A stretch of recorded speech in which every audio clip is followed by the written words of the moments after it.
ખેબ્રોનમાં police દ્વારા માદક પદાર્થ ગાંજો પકડી પાડવામાં આવ્યો હતો. 75,200ના મુદ્દામાલ સાથે 2 આરોપીને ઝડપી પાડવામાં આવ્યા હતા.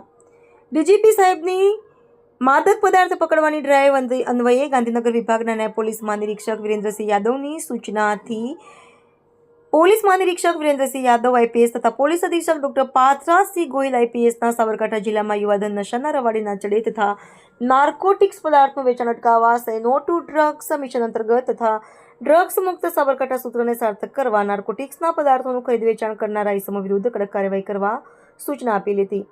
જે સૂચનાના આધારે સર્વેલન્સના સ્ટાફના માણસો પેટ્રોલિંગમાં હતા. તે દરમિયાન પોલીસ કોન્સ્ટેબલ પ્રદીપસિંહ મહેન્દ્રસિંહને બાતમી મળી હતી કે એક કાળા કલરનું એક્ટિવા માદક પદાર્થનો ગાંજો લઈ 2 ઇસમો વડાલી તરફ જનાર છે. તેવી બાતમીના આધારે ખેબ્રોમાં ઊંડવા મારુતિ સર્વિસ સેન્ટર આગળ વડાલી જતા રોડ ઉપર બાતમી હકીકત મુજબની એક્ટિવાની વોચ તપાસ કરતા હતા. તે દરમિયાન બસ સ્ટેન્ડ તરફથી આવતા રોડ ઉપર બાતમી હકીકત મુજબની એક્ટિવા આવતા જેના હાથનો ઇશારો કરી ઊભી રખાવતા સુંદર એક્ટિવાના ચાલકે એક્ટિવા ઊભી રાખી હતી અને એક્ટિવાની ડેકી ખોલાવી ચેક કરતા એક વાદળી કલરની મીણિયાની થેલી હોય. જે થેલી ખોલી ચેક કરતા થેલીમાંથી માદક પદાર્થ ગાંજાની વાસ આવતી હોય.